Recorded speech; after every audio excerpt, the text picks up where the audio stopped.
Hi, I'm Paris, and the other day I was at my supermarket looking for some locally produced honey. We like to buy the local honey because when the bees go to local flowers and bushes and trees, they pick up the pollen and some things that cause us allergies, and we believe by ingesting that, it helps to reduce the allergic response we have. Well, in any case, I saw a product I had never seen before and couldn't really imagine existing. It was called Bee Free. My first thought was, well, they guarantee there are no bee parts in it, but no, it's honey, H-O-N-E-E, and it's made from apples. This is honey-free honey.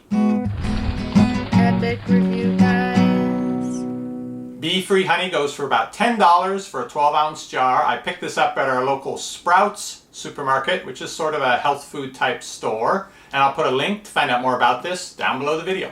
Now, I was shopping for honey, not a honey substitute, but I was curious both who's the intended customer for this product, and also, does it taste very good? Is there a reason why I should not be having honey, a reason why this might be better? So I bought a jar, decided to investigate. Now, my first thought was maybe it's for people who have honey allergy. That is a thing, and regular honey, like this container right here, does say not for children under the age of 1, but I checked and there really aren't very many people who have honey allergy, and those that do, it tends more often to be an allergy to the pollen that's in the honey or to bee venom or bee parts that are in the honey. So it didn't seem like Bee Free was aimed at people with honey allergies. So then I wondered, is this maybe a vegetarian thing? Something about honey being produced by bees, or humans going and taking the honey from bees, something like that.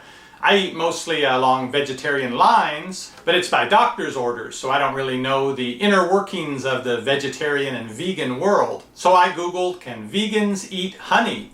Oh my gosh, the websites, the videos, the message boards, all the discussion, all the arguments, all the angry people commenting and insulting each other over this one topic. Add vegans and honey to politics and religion as for things you should not discuss at a party. I have my own opinions on the matter, but I will keep those to myself. So I did find out that a number of vegans won't eat honey, but they like the taste of honey apparently because they're looking for a substitute. And so a clever company came out with a product that has a honey viscousness to it, sort of a dark honey color, and supposedly tastes a lot like honey. So clever company to come out with something like this for a group of people who like that honey taste and like to apply it to the same kinds of foods, even put it in their tea, but don't want to eat honey made by bees. So I learned why it exists. That was a curiosity itch that really needed scratching. So now the question remains, how is it? Does it compare to honey, or is it good on its own in some different way? Time to get some tablespoons and try them out. A quick look at the nutrition label and the ingredients of both of these. This Good Flow honey is produced locally here in Austin. 1 tablespoon is 70 calories and the ingredients are honey. The Bee Free 1 tablespoon is 60 calories, but the ingredients are several. There's apple juice, there's cane sugar, and lemon juice. It seems this has a lot more complex taste than what you would be able to match with just those 3 simple ingredients. But let's see how they did. Good Flow honey first.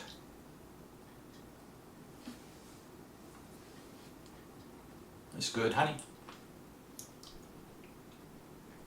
Hard to beat, but maybe they did. Let me show you what this looks like. Similar to honey, but not quite as viscous. It's going to pour fairly fast here. Whoop. Yeah. Some honey is darker, so it could look like this. It smells just sort of sugary. I'm going to put about the same amount that I had on that spoon.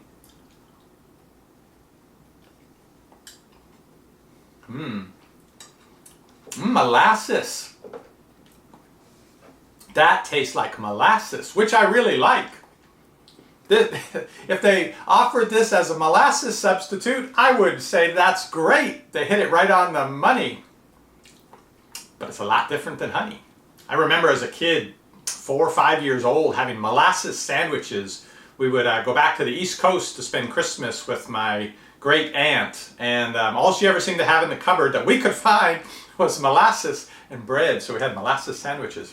Brings back memories. Now it's a pretty tough taste test when a replacement ingredient has to go head to head up against the original ingredient a cappella. When it's in a food and it's just one ingredient amongst others, sometimes it comes out faring better. So I've decided to give this another chance to be like honey, to make up a couple cups of chamomile tea, and I will mix a tablespoonful of each of these in, see how it is in a drink.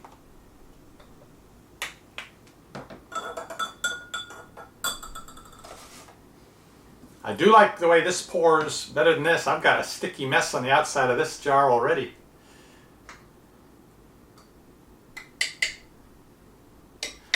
Rather than putting it in a little container that looks like a bear like they do with the honey, maybe they should put this in a container that looks like a bee. Or maybe not.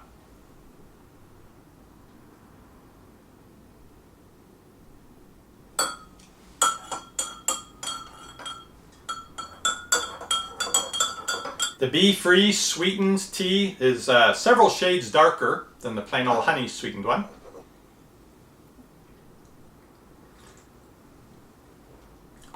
Nice. This is such a good drink for late at night when you're trying to get sleepy, or if you have a cold, you have a rough throat. It's really good, the honey in the tea.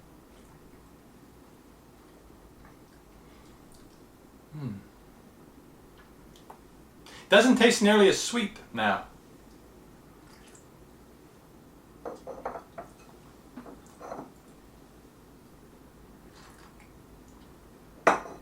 The honey and the chamomile are somehow very complementary, very nice together. Not so much with this.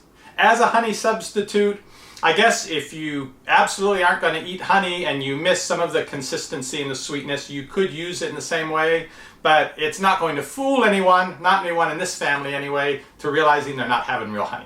If I bake up some molasses cookies, which suddenly I'm in the mood for, I might give this a try as an ingredient. You can keep checking back to see if I try that out and how they turned out, or you can click that subscribe button down below and the bell next to it. You'll get notified when my videos go up. See you on the next review. Epic